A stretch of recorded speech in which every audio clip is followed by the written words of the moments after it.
주님께서 여러분과 함께 또한 사제의 영과 함께 요한이 전한 거룩한 복음입니다. 주님 영광 받으소서. 그때 예수님께서는 올리브 산으로 가셨다. 이른 아침에 예수님께서 다시 성전에 가시니 온 백성이 그분께 모여들었다. 그래서 그분께서는 앉으셔서 그들을 가르치셨다. 그때 율법학자들과 바리사이들이 가늠하다 붙잡힌 여자를 끌고 와서 가운데 세워놓고 예수님께 말하였다. 스승님, 이 여자가 가늠하다 현장에서 붙잡혔습니다.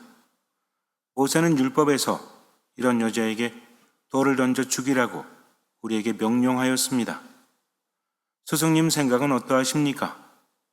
그들은 예수님을 시험하여 고소할 구실을 만들려고 그렇게 말한 것이다. 그러나 예수님께서는 몸을 굽히시어 손가락으로 땅에 무엇인가 쓰기 시작하셨다. 그들이 줄곧 물어대자 예수님께서 몸을 일으키시어 그들에게 이르셨다. 너희 가운데 죄 없는 자가 먼저 저 여자에게 돌을 던져라. 그러고 다시 몸을 굽히시어 땅에 무엇인가 쓰셨다. 그들은 이 말씀을 듣고 나이 많은 자들부터 시작하여 하나씩 떠나갔다. 마침내 예수님만 남으시고 여자는 가운데 그대로 서 있었다.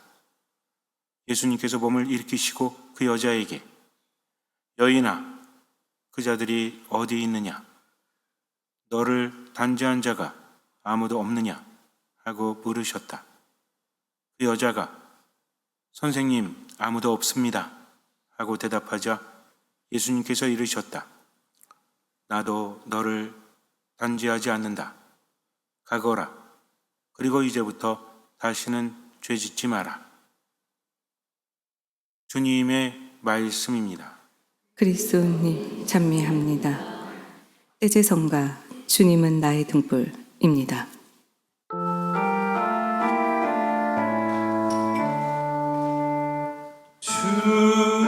주님은 나의 등불 내 어둠을 비추소서. 주와 하느님 제 어둠 비추소서. 주와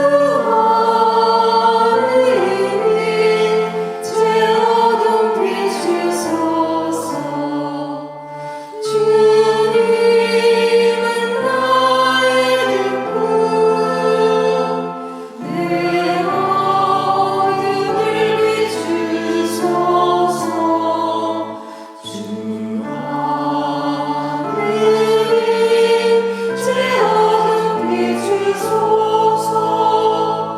주와 하느님 제 어둠 비추소서. 주님은 나의 등불 내 어둠을 비추소서. 주와 하느님 제 어둠 비추소서. 주와 하느님 제 어둠 비추소서. 주님은 나의 등불 내 어둠을 비추소서. 주와 하느님 제 어둠 비추소서. 주와 하느님 제 어둠 비추소서.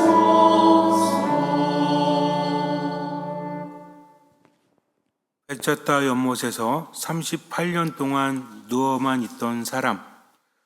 그는 베차타에 들어가기를 원했습니다. 왜냐하면 천사가 와서 하루에 한 번 물을 휘저을 때 처음으로 못에 들어간 사람은 병을 치유받기 때문이죠. 그런데 이 사람은 38년 동안 꼼짝도 하지 못하고 거기서 기다렸지만 자기 차례가 되지 않았어요. 내일도 차례가 오지 않을 겁니다. 그래도 거기에 있을 수밖에 없어요. 딴 것은 할 수 없기 때문입니다. 그저 이루어지지 않을 희망만을 쫓으면서 하루하루 살아가는 비참한 삶이었죠. 예수님께서 그에게 다가오십니다. 건강하기를 바라느냐 물으십니다. 그런데 그는 예수님의 말씀을 알아듣지 못하죠. 저를 못에 넣어줄 사람이 없습니다. 이 한마디에 많은 것들이 담겨져 있죠. 슬픔, 무력감. 예수님께서는 건강해지기를 원하느냐고 물으셨는데 그는 아무도 나를 못에 들어가게 해주지 않습니다. 도와주지 않습니다. 라고 말하고 있다는 거죠. 사람은 저마다 세상을 바라봅니다. 이것을 나쁘다고 말할 수도 없고 사람은 바뀌지도 않아요. 생각도 안 바뀌고 기분도 바뀌지 않죠. 그러면서도 세상이 바뀌기를 바랍니다. 그런데 하느님께서는 그것조차 너무나 잘 알고 계시죠. 그래서 그에게 말씀하십니다. 일어나 들 것을 들고 걸어가라. 그 사람은 예수님을 통해서 새로운 것을 체험하게 됐죠. 선착순이 아니라는 것을 하느님께서는 모든 이에게 은총을 내려주신다는 것을 깨닫게 됩니다. 예수님을 만난 사람들이 치유받는 과정을 보면 믿음이 무엇인지 우리가 충분히 묵상할 수 있죠. 그분의 기적은 그 사람들뿐만 아니라 우리에게도 일어나기 때문입니다. 그러나 기적에는 조건이 있습니다. 그것은 믿음이죠. 기적은 하느님께로부터 옵니다. 모든 이에게 열려져 있어요. 하지만 믿음이 없는 사람은 그 기적을 체험할 수 없습니다. 왜냐하면 믿음이 없는 상태에서 기적을 체험한다고 할지라도 그에게 복되다 말할 수 없기 때문에 그래요. 예수님은 단순히 치유만 하시는 게 아니죠. 너의 믿음이 너를 구원하였다. 이것은 몸의 치유를 넘어선 겁니다. 하느님을 만났기 때문에 이제는 영원한 생명을 얻게 되었다는 거죠. 인간의 바람은 유한하죠. 세상적인 바람입니다. 지나가기 마련인 것을 바라며 살죠. 그런데 하느님께서는 영원한 것을 주신다는 겁니다. 영원한 것은 세속적인 것도 포함을 하는 거죠. 그분께서 우리에게 분명히 말씀하셨죠. 내가 너에게 평화를 남기고 간다. 즉 예수님께서는 기본적으로 우리에게도 당신의 평화를 주셨다는 겁니다. 평화란 무엇입니까? 몸이 아파 죽겠는데, 그래서 절망 속에 있는데 평화를 누리지 않죠. 몸이 아픔에도 불구하고 하나님의 사랑을 받기 때문에 평화를 누릴 수 있는 것입니다. 비록 돈이 별로 없고 일이 잘 되지 않고 나이가 많이 들었다고 할지라도 하느님 안에서 충분히 받기 때문에 평화를 누릴 수 있다는 거죠. 어린아이는 아무런 능력이 없죠. 돈을 벌지 못합니다. 그래도 아이들은 말해요. 우리 집이라고, 우리 차라고. 아빠, 엄마께 바로 내 것인 거죠. 그것이 어린이의 마음이에요. 우리도 마찬가지입니다. 세상을 살아가면서 때로는 아프기도 하고 때로는 비록 부족하기도 하지만 그래도 하느님을 내가 믿고 그분 것이 나의 것이다. 그분은 나의 아버지다. 나의 주님이시다. 라고 한다면 세상에 두려울 것이 없는 거죠.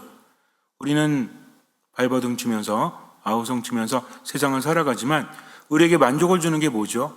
입는 것, 먹는 것, 자는 것, 쉬는 것 아닙니까? 그 외에 뭐가 있죠? 즐겁게 노는 것도 마찬가지죠. 수천억을 가졌다고 할지라도 수천억 어치를 먹지 못합니다. 수천억 어치를 어떻게 누리지 못하죠. 우리에게는 한계가 있다는 겁니다. 그렇기 때문에 세상을 조금은 다르게 볼 필요가 있어요. 없는 것 때문에 슬퍼하거나 절망하지 말고 있는 것에 감사하면서 지금을 살아간다면 충분히 누릴 수 있다는 거죠. 어떤 사람이 수억 원이 있고 어떤 사람은 몇백만 원이 있고 어떤 사람은 몇만 원이 있다. 그래도 지금 내가 할 수 있는 것은 한계가 있다는 겁니다. 중요한 건 뭐냐면 지금 행복할 수 있고 지금 기쁠 수 있다면 그것이 최고라는 거죠. 이 사실은 변하지 않아요. 근데 우리는 자꾸만 그런 것들만을 청한다는 거죠. 하느님께 청할 때 그런 것들만을 청해서는 안 돼요. 영원한 생명을 먼저 청해야 합니다. 그래야만 나머지도 받을 수 있기 때문인 거죠. 그렇다면 영원한 생명을 청하는 것은 무엇이죠? 영원한 생명은 내가 뭘 했기 때문에 얻어지는 게 아니라 하느님께서 우리에게 주신 선물이라는 거죠. 그래서 하느님 안에 머물 때 영원한 생명을 얻을 수 있는 것이고 세속적인 기쁨도 나에게 주어지는 겁니다. 중요한 건 뭐냐면 그분 안에 머문다는 거죠. 그렇다면 뭘 먼저 해야 돼요? 그분 안에 머물기 위해서는 그분을 알아야 되겠죠. 누구 만나라고 하는데 묻습니다. 누구 만나러 가? 몰라. 뭐라고? 몰라. 근데 어떻게 만나? 뭐 가면 만나겠지. 이런 사람 뭐예요? 바보죠, 바보. 자기가 누구를 만나는지도 모르면서 만날 수 있겠습니까? 막연하게 살고 있다는 거죠. 믿음이라는 것은 나는 왜 믿음이 없지? 라고 고민하는 사람에게 물어보면 아주 정확해요. 하느님이 누구십니까? 물어보면 하느님이요? 전지전능하시고 세상을 창조하시고 누구나 다 알 수 있는 것들, 이것만 말한다면 그거는 아는 게 아니라는 거죠. 안다는 것도 여러 가지 차원이 있죠. 어떤 사람 알아 그랬을 때 알아 라고 말합니다. 여러분이 저에게 임영웅 알아 그러면 저는 알아요. 근데 이게 안다는 게 서로 친하다는 거예요? 근데 우리 보통 아는 사람 그러면 뭐예요? 그러면 저는 대한민국 연예인들하고 다 친해요 라고 말하지 않잖아요. 누구 알아? 아는 사람 있어? 예를 들어서 어디를 가야 되는데 대구 쪽에 가는데 그쪽 잘 아는 사람 있어? 라고 한다면 아는 사람이 있겠죠. 근데 이건 그걸 말하는 게 아니지 않습니까? 안다는 건 뭐예요? 관계가 있다라는 거죠. 안다는 것도 깊이가 다르죠. 여러분 누구 가장 잘 알아요? 질문. 누구를 가장 잘 아세요? 우리가 보편적으로 잘 아는 사람이 누구 있어요? 가족 있잖아요. 친구 있잖아요. 친구도 친한 친구가 있고 베프라고 하는 친구들이 있죠. 근데 베프가 만난 지 5분 만에 베프가 되나? 아니면 만난 지 10분 만에? 이효리야? 아닙니다. 만난 지 오래된 친구, 서로가 잘 아는 지우, 이게 베프 아닙니까? 그렇기 때문에 아무나 베프라고 말할 수 없다는 거죠. 아는 만큼 관계는 깊어질 수밖에 없는 겁니다. 그렇다면 믿음이 깊어지려면 누굴 알아야 돼요? 하느님을 알아야 합니다. 또 하느님과의 관계가 있어야 한다는 거죠. 하느님에 대한 지식적인 것을 늘어놓는 것이 믿음이 아니라 하느님은 나에게 어떤 분이신지 예수님께서 제자들에게 너희는 나를 누구라고 하느냐? 처음에는 사람들이 나를 누구라고 하느냐라고 물으셨죠? 근데 중요한 건 그게 아니에요. 그럼 너희는 나를 누구라고 하느냐? 살아계신 하느님의 아드님 그리스도이십니다. 베드로가 고백했을 때 예수님께서는 메시아의 비밀에 대해서 알려주십니다. 이제는 더욱더 깊은 관계가 되어 간다는 거죠. 사람의 아들은 순환을 당하고 죽었다가 사흘 만에 부활할 것이다. 그러니 내 말을 듣고 따르라는 거죠. 그때 베드로가 안 됩니다. 그런 일은 절대로 일어나지 않을 것입니다. 예수님 어떻게 반응하십니까? 사탄아, 내게서 물러가라. 너는 나에게 장애물이다. 라고 말씀을 하십니다. 그것이 하나님의 뜻이기 때문에 하나님의 뜻을 받아들이는 것이 하나님과의 관계 안에서 믿음이죠. 믿음은 하나님을 아는 겁니다. 하나님에 대한 정보가 아니라 나에게 어떤 분이신지, 저분은 나를 살리시는 분, 저분은 나를 사랑하시는 분, 나에게 은총을 주시는 분, 그러니까 어떻게 해야 되겠다? 그분을 따라야 되겠다. 믿음이라는 것은 하느님을 아는 겁니다. 그리고 하느님을 따르는 거죠. 이걸 뭐라 그래요? 이걸 겸손이라고 합니다. 이걸 순명이라고 합니다. 겸손과 순명은 함께 갈 수밖에 없죠. 겸손은 자신을 낮추는 겁니다. 겸손은 목적이 아닙니다. 순명하기 위해서 낮춘다는 거죠. 100m 선수들이, 보통 마라톤은 그렇게 하지 않지만 100m나 단거리 선수들이 엎드려 있죠. 그리고 앞으로 막 자빠질 것 같이 있죠. 이렇게. 그러다가 총소리 나기 전에 한 명 뛰면 다 뛰지 않습니까? 이게 뭐예요? 준비하고 있는 거죠. 이게 믿음이에요. 이게 겸손입니다. 그러니까 난 지금 뭐 하려고 하는 거다? 앞으로 달려 나가려고. 가장 좋은 자세가 뭡니까? 100m 이렇게 서서 뛰면 안 돼요? 안 되나? 국제 기준에 있나요? 아니 그거 말고 서서 뛰면 안 돼요? 될걸요 아마? 선만 안 넘어가면 되는 거잖아요. 근데 왜 죄다 엎드려 있죠? 만약에 어떤 사람이 5초 내에 뛴다면 뭐 서서 뛰든 뒤로 가든 뭐 기어가든 뭔 상관이 있습니까? 근데 가장 빨리 뛸 수 있는 자세가 앞으로 튀어나가는 자세이기 때문에 그렇잖아요. 이거 연습 되게 많이 하죠? 상당히 중요하기 때문에 가속을 붙여야 되니까 그런 겁니다. 즉 겸손이라는 것은 그 자체가 중요한 게 아니라 순명하기 위해서 겸손한다는 거죠. 따르기 위해서는 자신을 낮춰야 되는 거예요. 나를 내려놓지 않고는 하나님의 뜻을 따르기가 쉽지 않기 때문입니다. 하나님에 대한 지식은 겸손과 순명이 없다면 아무 의미 없죠. 그런데 하나님을 따른다는 것이 쉽지가 않죠. 성전 앞에 이른 아침에 예수님께서 사람들을 가르치고 계십니다. 이날이 작전 개시일이에요. 율법학들과 바리사이들은 오래 전부터 이 기회를 노리고 있었습니다. 왜? 예수님을 난처하게 하기 위해서, 올가미를 씌우기 위해서. 여러분들 예수님의 십자가 사건, 십자가형에 처하시기 전에 빌라도 관저에서 예수님께 재판을 받으시죠? 근데 이게 로마법에 의하면 이게 한 번 사형받았다고 해서 사형시킬 수 있는 게 아니라 올라가야 돼요. 2심도 하고 3심도 하고 이렇게 해야 되는 거죠. 한 번 사형 선고 받았다고 바로 사형시키나요? 그렇지 않습니다. 근데 예수님은 사형 선고를 받은 지 며칠 만에 사형 선고 받고 죽으시기까지 오래 걸리지 않았죠? 이상하지 않으십니까? 그러면 예수님을 따랐던 그 많은 사람들은 어디 있었을까요? 예수님을 싫어하는 사람만 있었어요? 따르는 사람도 있었다는 거죠. 십자가에 못 박으라고 외쳐대는 사람들, 추종자들은 다 어디 있습니까? 모일 만한 시간이 없었다는 거죠. 갈릴레에 예수님을 따르는 수많은 사람들, 예루살렘에도 있었죠. 그런데 그들이 모일 시간을 주지 않는 겁니다. 속전속결로 끝냈다는 거죠. 이미 짜여진 각본인 거죠. 누가 봐도 뻔한 겁니다. 이렇게 사람들이 무서워요. 한 명, 두 명은 안 무서워요. 근데 뭉치면 무섭죠? 그렇지 않습니까? 광화문 가보세요.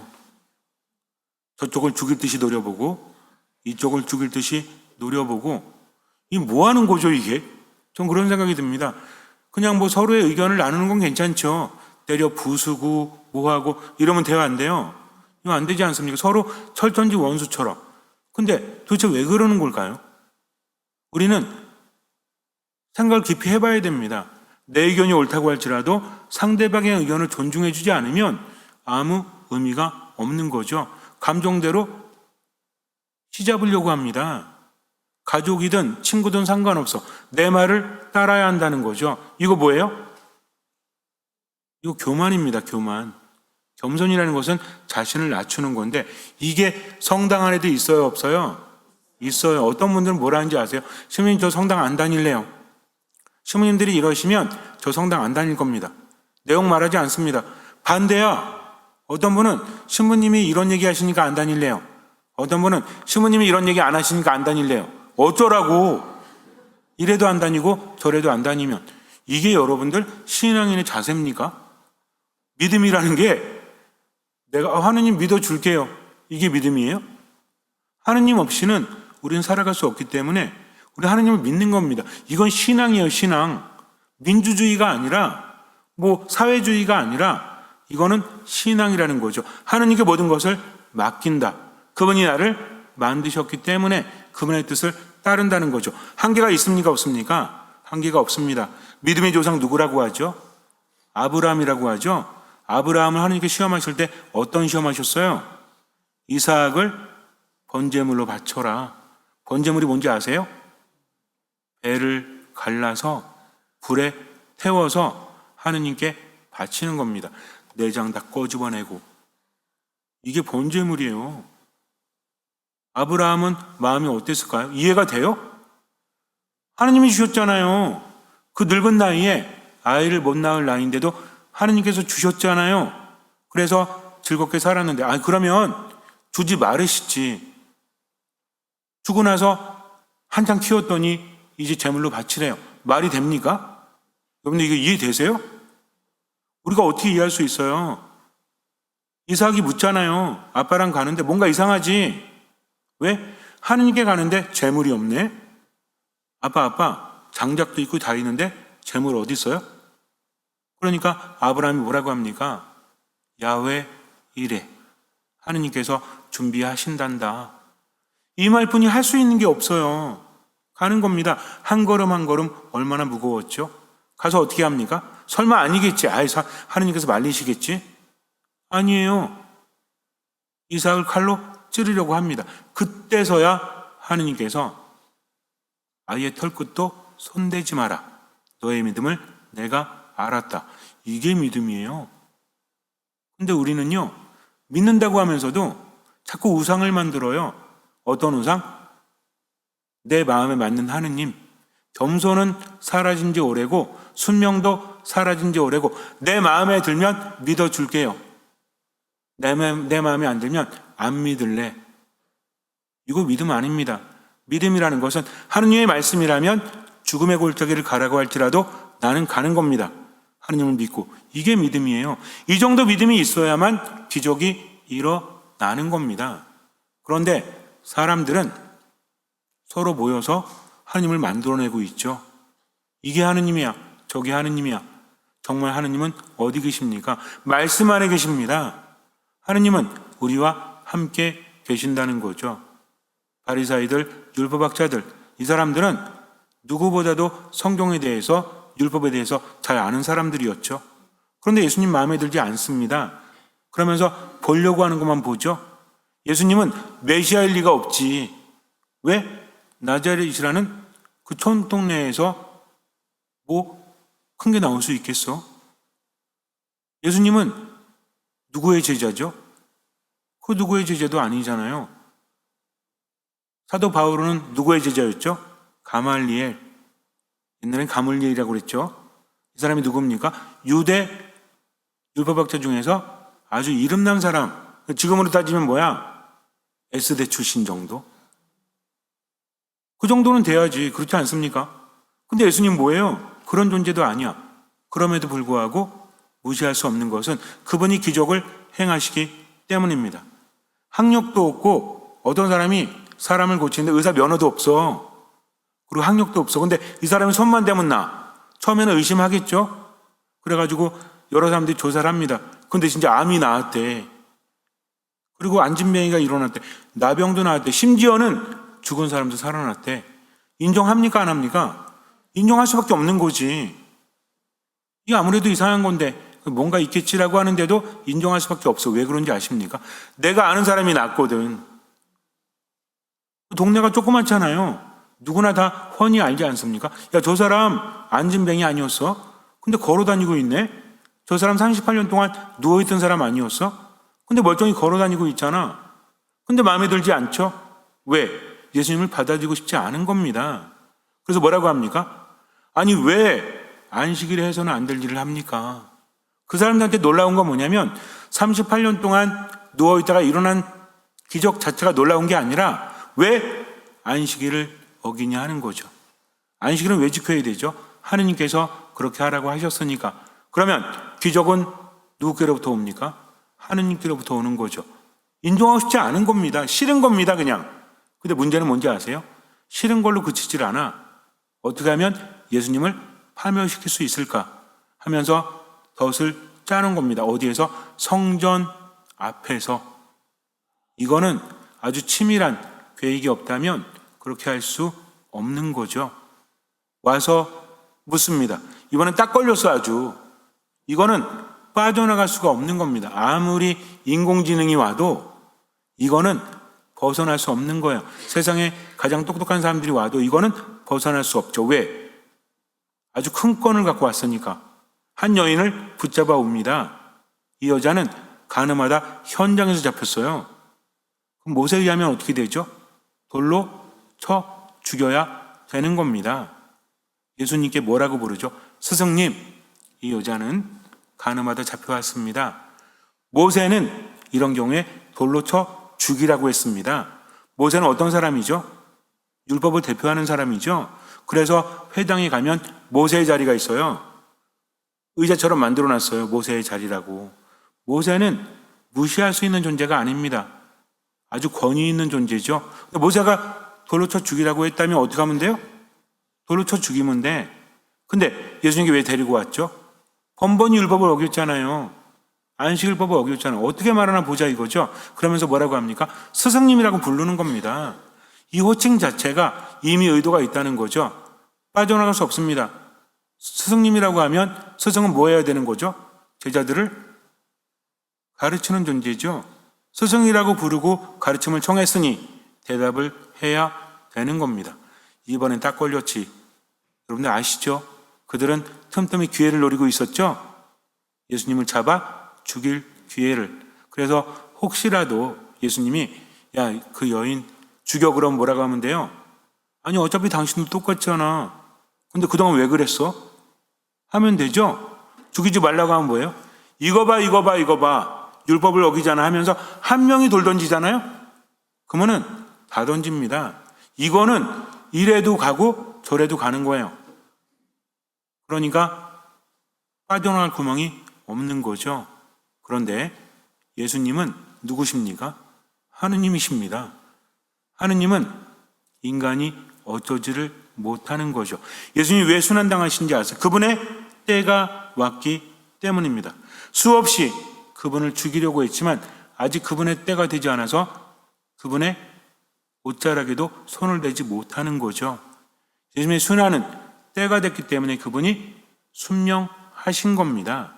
이거를 우리가 알아야 된다는 거죠. 예수님께서 어떻게 하십니까? 땅바닥에 뭔가를 쓰시죠.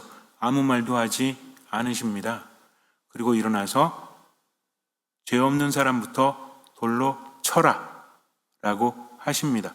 그랬더니 나이 많은 사람부터 하나씩 집으로 돌아가죠. 이 가능한 것 같으세요? 이거 안 가능해요. 어차피 짜여진 대로 하면 되는 거거든. 그런데 나이 많은 사람부터 하나씩 돌아갔다는 것은 방금 전에 무슨 일이 있었다는 거죠? 예수님이 땅에 뭘 쓰셨죠? 예로니모 성인은 말합니다. 각자 각자의 죄로 보였다. 예수님은 그냥 한 줄 쓰신 건데 보는 사람마다 자신의 은밀한 죄 있죠? 누구에게도 말하지 않은 죄 있죠? 이걸로 보이는 거야. 놀랍니까? 안 놀랍니까? 아무리 작전을 짰어도 생각해 보세요. 너 누구누구 돈 얼마 훔쳤지? 너 횡령했지? 너 뭐 했지? 이 정도 약한 거죠. 어쨌든 있잖아요. 아무도 모르는 은밀한 거. 이거를 들키는 순간 어때요? 약점 잡히면 어떻게 됩니까? 약점에는 장사 없어요. 우리 보통 드라마 같은 거 보면은 뭐예요? 약점 잡아가지고 막 이렇게 하면은 막 흔들리고 막 스파이 되고 막 이런 거 있잖아요. 그죠? 마찬가지입니다. 이거는 아무리 짰어도 내가 서 있을 수 없는 거죠. 그럼 나이 많은 사람부터 돌아갔다는 건 나이가 많다는 건 뭐가 많다는 거예요? 돈이 많다는, 죄가 많다? 어떻게 하셨지? 오래 살면 살수록 다른 사람과 비교하는 게 아니라 오래 살면 살수록 어린이 마음을 잃어버리지 않습니까? 기도할 때도 별로 자신이 없지 않습니까? 왜? 사는 게 죄지. 그 성사 보러 들어온 할머니들 아우 사는 게 죄지요 뭐. 사는 게 죄잖아요. 그러니 돌아갈 수밖에 없는 겁니다. 예수님께서 일어나셔서 바라보셨죠? 그때 그분의 눈이 어떨까? 하느님의 눈이에요. 죄인은 절대로 피해갈 수 없는 겁니다. 오금이 저린다고 하죠. 그러니 하나둘씩 떠나갈 수밖에 없다는 겁니다. 하나님의 때가 되지 않으면 인간은 어쩌지 못해요. 그분은 어떤 분이십니까? 모든 죄를 알고 계시면서 어떻게 하시는 분? 세상의 죄를 없애시는 하느님의 어린 양. 사실 죄가 우리를 힘들게 하기 때문이죠. 이제 여인에게 말합니다. 나도 너를 단죄하지 않겠다. 하느님도 단죄하지 않으시는 거죠. 다시는 죄를 짓지 마라. 왜? 죄를 지으면 하느님 안에 머물 수 없기 때문에. 그렇다면 윤리적인 죄뿐만 아니라 그분을 알아보지 못하는 것도 죄잖아요. 그분 안에 머물지 못하니까. 왜 알아보지 못했죠? 고집을 부리니까, 겸손하지 않으니까, 교만하니까. 뭐가 없으니까? 사랑이 없으니까. 뭐대로 행동했으니까? 감정대로. 우리도 마찬가지입니다. 하느님 믿고 겸손하다고요? 저는 늘 반성해요. 내가 감정대로 살지 않았나. 좋으면 좋다 하고 싫으면 싫다 하고. 이게 인간의 기본이잖아요. 그런데도 선을 넘어서는 거죠. 하느님 위해서 봉사한다고 하면서도 자기 기분대로 사는 거야. 그러니까 어때요? 좋을 때는 하느님 찬미하면서 감사하다 행복하다 그러죠. 근데 좀 안 좋으면 어때? 난 불행해 절망성에 빠져들고. 이거 신앙 아닙니다. 신앙이 있다면 어떻게 사는 거예요? 언제나 기뻐하는 거죠. 끊임없이 기도하는 거죠. 모든 것에 감사하는 거죠. 근데 이게 잘 안 돼. 그럼 어떻게 하면 돼요? 회개하면 돼요. 주님, 당신 위해서 저는 점점 작아지겠습니다. 진짜 겸손했던 사람이 누굽니까? 예수님 빼고, 성모님 빼고. 기억나는 가장 빠른 사람이 누구죠? 여러분들 생각에? 아무나 말해도 돼요. 그냥 성경의 인물들. 아브라함도 겸손한 거고, 바오로도 겸손한 거고, 요한도 겸손한데, 바오로도 그러죠? 바오로도 원래 엘리트였잖아.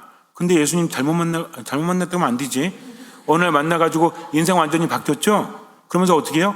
핍박받고 옥중에 갇혀가지고 편지 쓰지 않습니까? 그러면서 뭐라 그래요? 이제는 내가 사는 것이 아니라 그리스도께서 내 안에 살아가신다.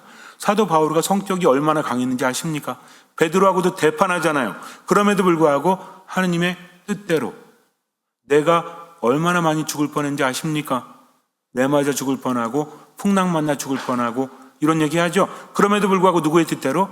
하나님의 뜻대로. 이게 겸손이요, 이게 순명입니다. 또 어떤 사람이 있어요? 세례자 요한.